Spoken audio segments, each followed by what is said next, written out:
Hello everyone, welcome back to Issues of Faith. We are talking with author Robert J. Morgan. He is also the teaching pastor at Donelson Fellowship. He's just written a book, 100 Bible Verses That Made America, that really looks at Bible verses that impacted critical moments in American history.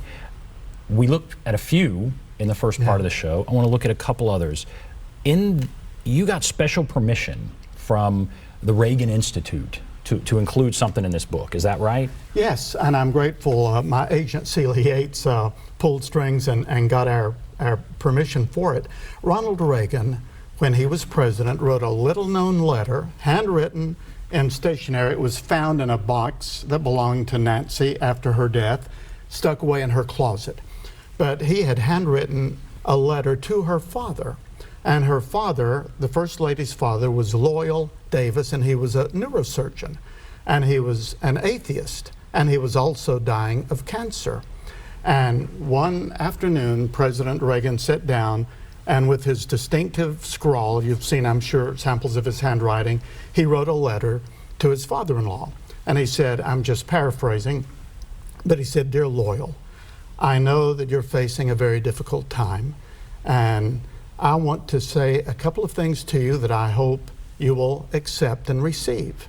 And he told about when he was governor of California and how God answered prayer on several occasions.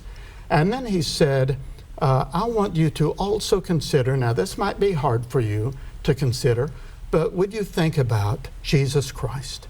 He was more than a man.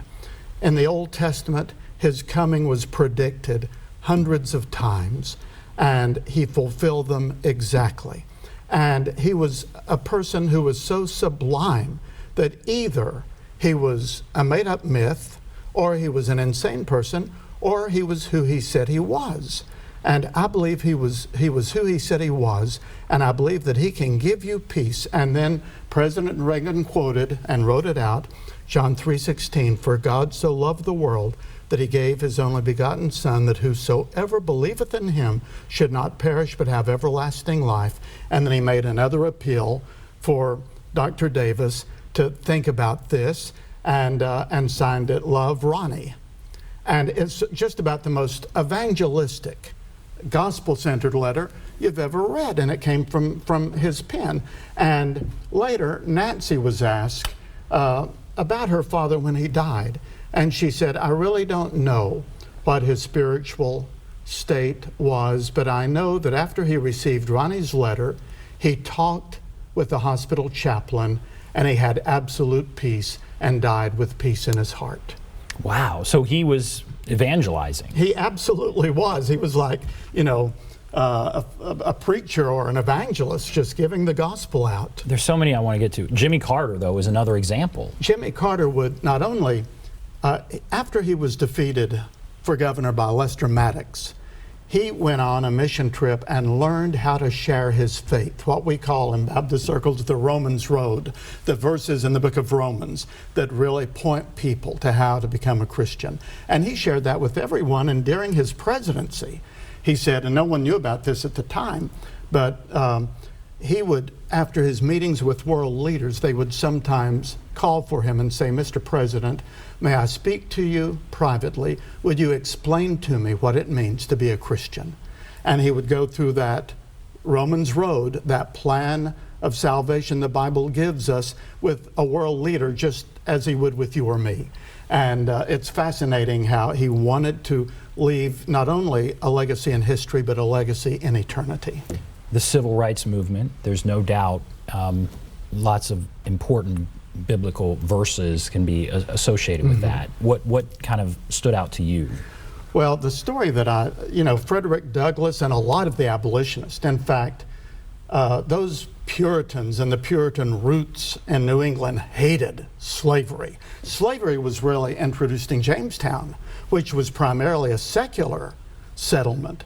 The Christians who came into Jamestown hated slavery, and that really provided the foundation for the abolitionist movement. But the person that I'd like to tell you about, Ben, is named Elijah Lovejoy. And he was a Christian pastor before the Civil War, but he was primarily a journalist. He didn't pastor a church as much as he published a newspaper. He went to St. Louis, and he began publishing this newspaper in St. Louis. And he took very strong biblical stands against slavery and for the abolition of slavery.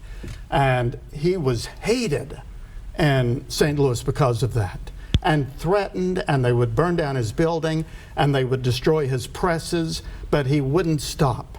And he quoted from the book of Jude and said, we have to contend earnestly for the faith. And so he finally moved his printing establishment out of St. Louis up the river to Alton.